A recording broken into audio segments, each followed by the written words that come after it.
नमस्कार दोस्तों, रंजन क्लासेस में आप सभी लोगों का स्वागत है। और आज का टॉपिक हम जो डिस्कस करेंगे वो करेंगे मैक्सवेल इंडक्टेंस कैपेसिटेंस ब्रिज। इसके पहले वाले लेक्चर में हमने डिस्कस किया था मैक्सवेल इंडक्टेंस ब्रिज। अब देखिए मैक्सवेल हम पढ़ रहे हैं। मैक्सवेल बेसिकली क्या था, मैक्सवेल साइंटिस्ट थे जिन्होंने इन ब्रिज को डेवलप किया था, इसलिए इनके नाम पे Maxwell inductance bridge, Maxwell inductance capacitance bridge पड़ गया।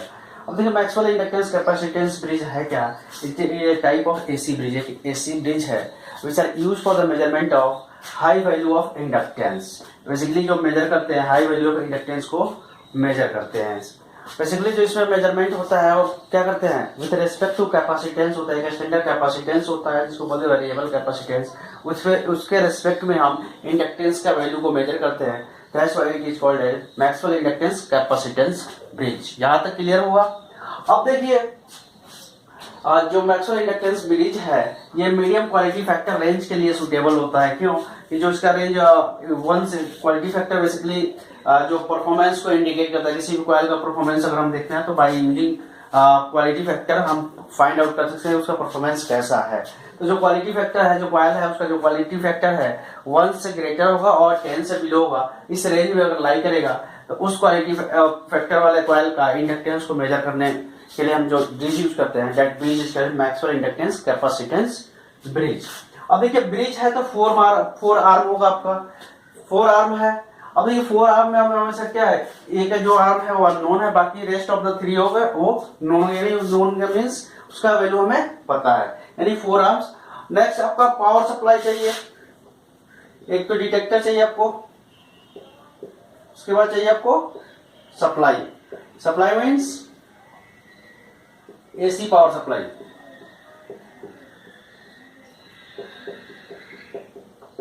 ठीक है। अब यहां देखिए Z1, Z2, Z3 and Z4 इंपेडेंसेस हैं। यहां से हम वैल्यू फाइंड आउट करेंगे पहले Z1।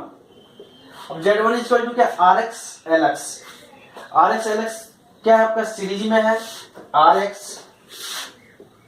अब LX के यानी इंडक्टेंस का इंडक्टिव रिएक्टेंस क्या होगा आपका plus J omega LX। R2 यानी Z2 is equal to R2 simply, Z3 is equal to R3, Z4। अब Z4 में आप देखिए capacitor is connected in parallel with the resistor. अब देखिए रेजिस्टर के जो पैरेलल में कनेक्टेड है। अब देखिए हमेशा जब बात करते हैं रेजिस्टर के साथ में कोई भी कंपोनेंट सीरीज में हो या पैरेलल में, जो ऑपरेशन हम यूज करते हैं रेजिस्टेंस के लिए वही ऑपरेशन हमेशा यूज करेंगे उस कंपोनेंट के साथ। यानी रेजिस्टेंस पैरेलल में है, अगर कोई रेजिस्टेंस पैरेलल में है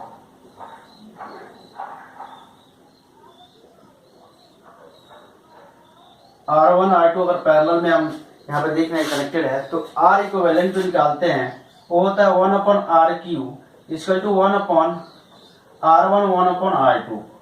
या 2 रेजिस्टेंस के केस में तो आप सिंपली हम कर सकते हैं 2 से 2 से अगर अधिक रेजिस्टेंस है तो उस केस में ये यूज करना आसान रहता है। और 2 में तो सिंपली आप यूज कर सकते हैं R equivalent equal to R1 into R2 upon R1 plus R2। आप इसको सॉल्व करेंगे तो ये एक्सप्रेशन आएगा। तो 2 के केस में, बाकी 3 4 के केस में सिंपली इसको लेके आपको चलना पड़ेगा, डायरेक्टली यूज रिजल्ट को नहीं कर सकते। ठीक है। तो यहाँ पे क्या है आपका R4। अब कैपेसिटेंस है तो कैपेसिटिव रिएक्टेंस आपका 1 अपॉन J ओमेगा C। 4 है तो 4। अब इसको सॉल्व करेंगे ये हो जाएगा आपका R1, ये आपका 1 अपॉन J ओमेगा C पर कोई सा भी फॉर्मूला यूज कर सकते हैं, इसके लिए कोई बाउंड नहीं है, चाहे आप ये से यूज कर लीजिए चाहे इसको डायरेक्टली यूज कर लीजिए।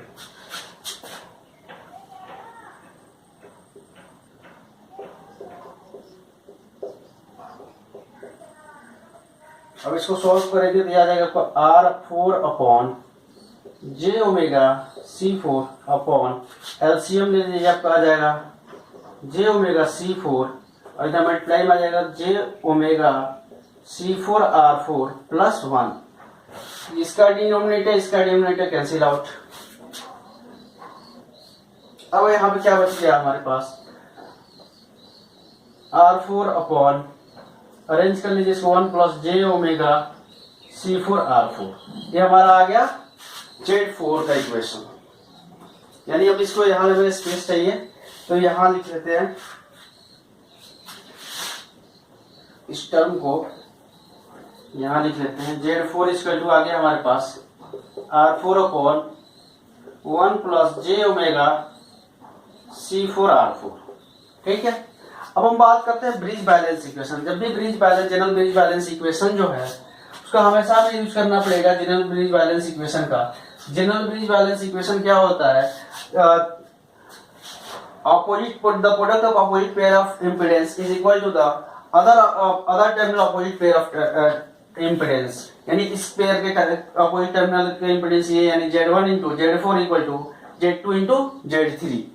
अब हमेशा याद रखिए, कभी क्या हो सकता है कंपनी में क्या होता है, यहाँ पे R1 दे दिया, यहाँ पे R2 दे दिया, तो उस टाइम पे डायरेक्टली अगर फॉर्मूला यूज करेंगे तो वहां पे आप मिस्टेक कर सकते हैं। इसलिए हमेशा ध्यान रखें कोई भी सर्किट है तो उसके अपोजिट पेयर ऑफ टर्मिनल का प्रोडक्ट अदर टर्मिनल का अपोजिट पेयर ऑफ इम्पीडेंस के बराबर होता है, जो होता है ब्रिज बैलेंस इक्वेशन। अदरवाइज और आपने यहाँ पे चेंज कर दिया, यहाँ पे कुछ और जैसे R1 R2 R3 R4 ऐसे आपने नंबरिंग कर दिया तो उस कंडीशन में क्या होगा, मिस्टेक हो जाएगा। ठीक है, जनरल ब्रिज बैलेंस इक्वेशन। देखिए जनरल ब्रिज बैलेंस इक्वेशन क्या है? Z1 into Z4 equal to Z2 into Z3। अब देखिए पुट कर दीजिए यहां से वैल्यू। Z1 आपका है RX plus J omega LX, Z4 आपका है R4 upon 1 plus J omega C4R4 equal to R2 into R3। अब देखिए ये जो पार्ट है 1 प्लस J ओमेगा C4R4 ये डिनोमिनेटर में है, तो राइट साइड में शिफ्ट करेंगे तो क्या न्यूमरेटर में चला जाएगा, यानी दिस फैक्टर इज मल्टीप्लाई हो जाएगा R2 इंटू R3 के। यानी दिस इंप्लाई दैट R4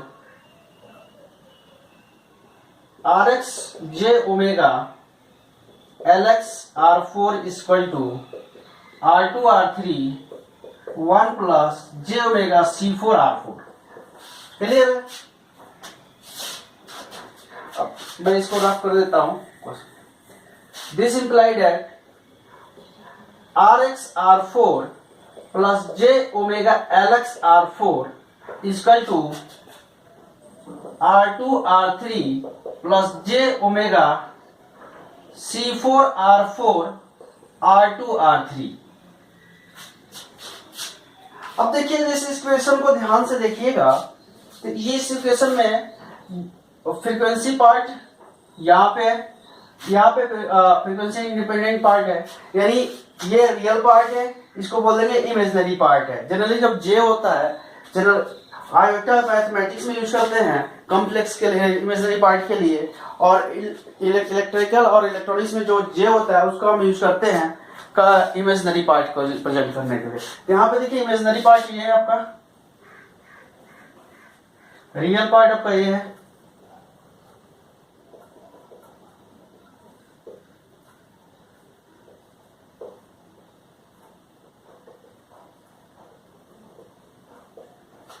ठीक है, तो रियल और इमेजिनरी पार्ट है, तो आप क्या करेंगे, इसको ले लीजिए इक्वेशन नंबर फर्स्ट। लीजिए इक्वेटिंग रियल और imaginary part from equation first and we get equating real and imaginary part from equation first and we get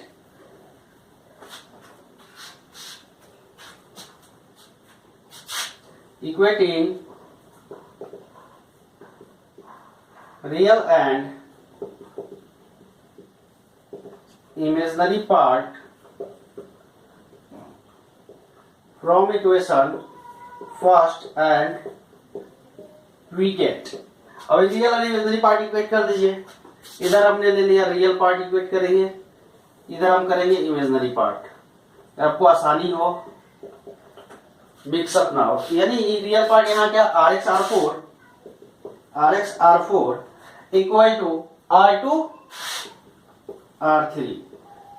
अब देखिए इसका इमेजिनरी पार्ट क्या है, j omega Lx R4 equal to j omega C4 R4 R2 R3।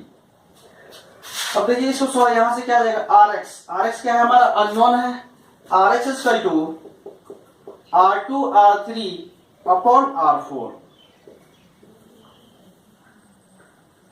यहां से देखिए j omega cancel. अब देखिए यहाँ क्या Lx जो है वो आपका अननोन है, बट AR4 से AR4 भी कैंसिल होगा। अब हमारे पास क्या आ गया, this implied that Lx equal to C4 R2 R3। अब देखिए अननोन इंपेडेंस हमारा क्या था, Z1 equal to RX plus LX था, या RX plus J omega LX। Z1 का वैल्यू क्या था, RX plus J omega LX directly इसे नहीं लिखते, हम जब भी इंडक्टर की बात करते हैं वहां बात करते हैं इंडक्टिव रिएक्टेंस का, जो कि J omega multiply by this inductance यानी J ओमेगा LX होगा। इसका बात करेंगे तो ये आपको J ओमेगा LX। इसका बात करेंगे तो ये हो जाएगा 1 अपॉन J ओमेगा C4, ये होगा कैपेसिटिव रिएक्टेंस। तो हमेशा आप ध्यान रखेंगे, तो ये यहाँ पे आप वैल्यू पुट कर दीजिए, Rx क्या आपका R2 R3 upon R4 plus J omega C4 R2 R3। This is equation of unknown inductance या अननोन इंपेडेंस। ये आपका हो गया अननोन इंपेडेंस का इक्वेशन। अब यहां हमने फाइंड आउट कर लिया, तो अब जो आपका कॉइल है, जो आपका inductor Maxwell inductance capacitance bridge है, it is also measure the quality factor. तब देखिए क्वालिटी फैक्टर क्या होता है, किसी भी कॉइल का क्वालिटी फैक्टर फाइंड आउट करते हैं तो क्या होता है कि ये ratio of inductive reactance to the resistance of that coil. यानी अगर हम इसका इस वाले टर्म्स Z1 का क्वालिटी फैक्टर निकालेंगे तो इंडक्टिव रिएक्टेंस आपका क्या है ओमेगा LX और रेजिस्टेंस आपका क्या है Rx। यानी क्वालिटी फैक्टर ऑफ कॉइल, जैसे हम क्वालिटी फैक्टर ऑफ कॉइल निकालेंगे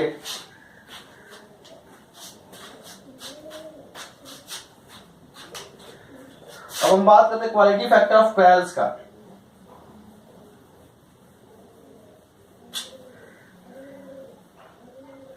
और क्वालिटी फैक्टर ऑफ कॉइल्स को रिप्रेजेंट करते हैं Q से। अब basically quality factor of coils बताता है कॉइल के परफॉर्मेंस को। अगर quality factor of coil minimum है तो उसमें लॉसेस ज्यादा होगा, और क्वालिटी फैक्टर मैक्सिमम है तो लॉसेस बहुत कम होंगे, परफॉर्मेंस अच्छा होगा। ठीक है, अब देखिए क्वालिटी फैक्टर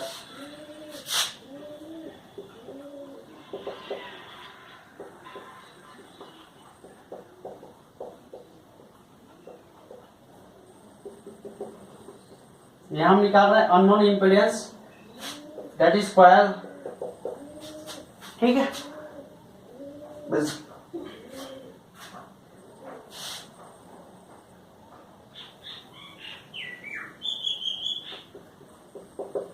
अब देखिए Q इसका क्या हो जाएगा आपका ओमेगा LX अपॉन RX।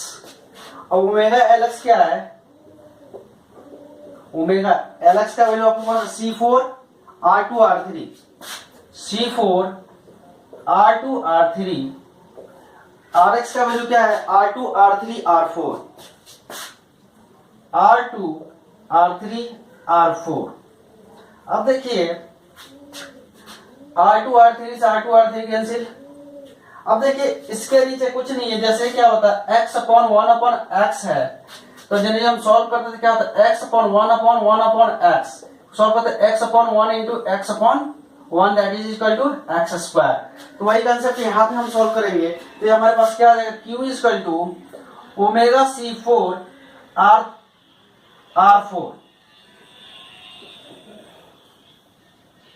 यहाँ पर आएगा quality factor of the coil. यहाँ पे आपका कंप्लीट हो गया डेरिवेशन पार्ट। अब बात करेंगे हम फेजर डायग्राम का।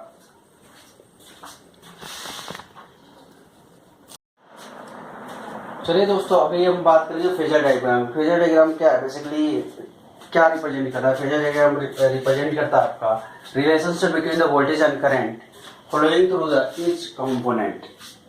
यानी वोल्टेज और करंट का क्या रिलेशन है हर एक कंपोनेंट के बीच में, वो रिप्रेजेंट करता है आपका फेजर डायग्राम। ठीक है, अब देखिए फेजर डायग्राम के लिए सबसे बेसिक कंसेप्ट में ये पता होना चाहिए कि वोल्टेज करंट जो रेजिस्टेंस के क्रॉस होता है तो क्या लीड करता है, लैग करता है, क्या होता है। तो अब देखिए रेजिस्टेंस के क्रॉस जो वोल्टेज और करंट होता है उसमें फेज डिफरेंस 0 होता है, यानी सेम फेज में होता है।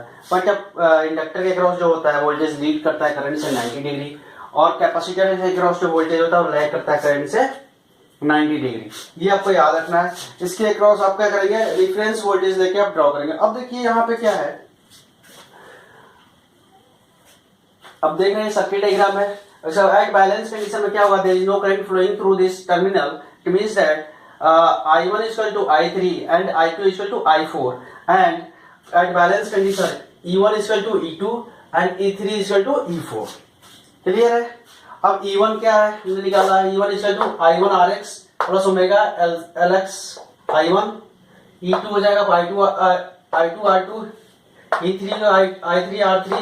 अब देखिए इसमें क्या है, पैरेलल में कनेक्टेड कैपेसिटर और रेजिस्टर, तो वोल्टेज जो होगा सेम होगा, यानी I4 is equal to E4 is equal to IR R4 equal to IC upon omega C4। ठीक है, टोटल करंट जो टोटल वोल्टेज होगा इसके क्रॉस वोल्टेज ड्रॉप प्लस इसके क्रॉस वोल्टेज ड्रॉप, बिकॉज ये दोनों इसके पैरेलल है तो पैरेलल वोल्टेज ड्रॉप सेम होगा। इसके क्रॉस जो वोल्टेज ड्रॉप होगा उसका सम इक्वल टू E होगा, या इन दोनों के क्रॉस जो वोल्टेज सम होगा वो इक्वल टू E होगा। इसका मतलब E1 प्लस E3 या E2 प्लस E4 आप लिख सकते हैं। अब देखिए हम रेफरेंस लेके चल रहे हैं, हमने ले लिया I1। अब देखिए I1 के क्रॉस वोल्टेज क्या है, एक रेजिस्टर है उसके क्रॉस वोल्टेज है I1 RX जो कि सेम फेज में होगा I1 RX। अब देखिए सेकेंड वोल्टेज इसमें क्या है, ओमेगा LX, यानी voltage across inductor. Voltage across inductor क्या हो रहा है, 90 डिग्री लीड कर रहा है, लीड कर लिया। ये हो गया हमारा I1 ओमेगा LX। अब इसका जो रिजल्टेंट होगा वो हो जाएगा आपका क्या, वोल्टेज E को रिप्रेजेंट करेगा। फेजर डायग्राम में रिजल्टेंट ले लीजिए आप, ये आपको क्या करना है, E1 इक्वल टू दिस, ये पूरा डायग्राम। ठीक, अब देखिए ये वाला पार्ट ड्रॉ करने के इस पे आते हैं। अब देखिए इसके क्रॉस जो वोल्टेज ड्रॉप है I2 R2 है और करंट I1, रेजिस्टेंस ऐसे वोल्टेज और करंट दोनों सेम फेज में होंगे। अब देखिए यहाँ से E1 इक्वल टू क्या, E2, तो E1 इक्वल टू E2, इसका मतलब यही ना इसी लाइन पे कहीं ना कहीं हमारा करंट I2 होगा। तो हमने इस लाइन पे करंट ले लिया I2। ठीक, अब आते हैं ये पार्ट ड्रॉ करने के बाद इधर। अब देखिए I3 R3 यानी E3 इक्वल टू E4 है, इसके क्रॉस ड्रॉप जो होगा ये बराबर होगा किसके, इसके क्रॉस ड्रॉप का, यानी E3 इक्वल टू E4 और I3 जो है I3 इक्वल टू क्या, I1। यहां पे हो जाएगा आपका I1 इक्वल टू I3। अब देखिए E3 equal to E4, it means that I4 R4 यानी IR R4 कहीं ना कहीं क्या होगा, इस लाइन पे होगा सेम फेज में, वोल्टेज अक्रॉस रेजिस्टेंस है, यानी यहां हमने ले लिया। अब देखिए I1 टू I3 यानी I3 R3, इसके अक्रॉस जो ड्रॉप है वो भी यहीं पे होगा, यानी I3 R3। अब देखिए I3 R3 किसके बराबर होगा, I3 R3 equal to E3, E3 equal to E4, यानी I4 IR R4 या हो जाएगा आपके IC अपॉन ओमेगा C4। इसका मतलब क्या है कि रेजिस्टेंस जो है वो क्या है, जो IR करंट है वो इसी एक्सिस पे कहीं ना कहीं होगा IR। बट अब यहां देखिए जो कैपेसिटिव वोल्टेज होता है वो लैग करता है करंट से 90 डिग्री, यानी यहां से इसी एक्सिस पे अगर कैपेसिटिव वोल्टेज है तो जो करंट होगा इसके 90 डिग्री पे IC होगा, यानी आपका करंट हो गया 90 डिग्री पे IC यहां। ठीक है, अब देखिए I2 इक्वल टू I4। अब देखिए जो I4 है, I4 क्या है, IC प्लस IR, यानी इन दोनों का रिजल्टेंट जो होगा वो होगा आपका I4। इसको आप एक्सटेंड कर दीजिए,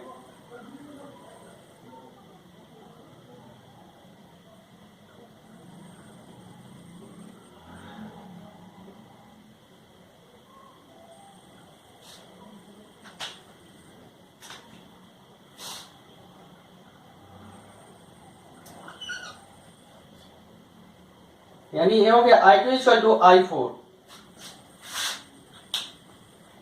थोड़ा अच्छे से ड्रॉ कर लीजिए।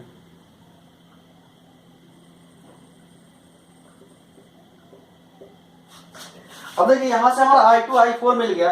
अब हम देखेंगे जो हमारा वोल्टेज है,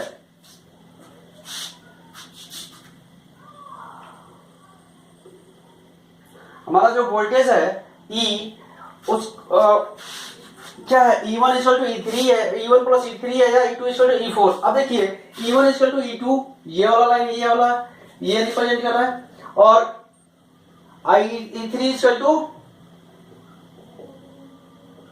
E4 ये है, ये पॉइंट है। यहाँ पे जो voltage E3 equal to E4 है।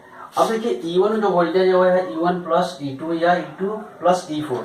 अब देखिए E1 प्लस E2 ये वाला टर्मिनल है, और E3 इक्वल टू E4 ये है। इन दोनों का जो रिजल्टेंट फेजर होगा वो रिप्रेजेंट करेगा वोल्टेज E को। अब इसको हम एक्सटेंड करेंगे,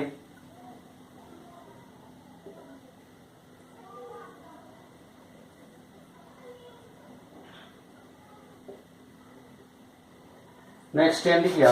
अब यहां से मिला देंगे तो जो एक्सिस रिप्रेजेंट करेगा वो होगा आपका वोल्टेज E। तो ये है आपका phasor diagram of Maxwell inductance capacitance bridge. अब देखो मैक्सवेल इंडक्टेंस कैपेसिटेंस ब्रिज, किसी भी सर्किट का फेजर डायग्राम ड्रॉ करना हो तो आपको माइंड में बस तीन कंसेप्ट रखना है कि रेजिस्टेंस के क्रॉस वोल्टेज और करंट सेम फेज में होगा, इंडक्टर के क्रॉस वोल्टेज लीड करेगा 90 डिग्री, कैपेसिटर के क्रॉस वोल्टेज लैग करेगा 90 डिग्री, और one by one step by step आप एक रेफरेंस लेके करंट को या वोल्टेज को उसके रिस्पेक्ट में आप ड्रॉ करते चले जाएंगे। तो जो फाइनली हर एक कंपोनेंट के क्रॉस वोल्टेज और करंट का रिलेशन ड्रॉ कर देंगे, तो जो रिजल्टेंट डायग्राम हमें मिलेगा that diagram is called as phasor diagram.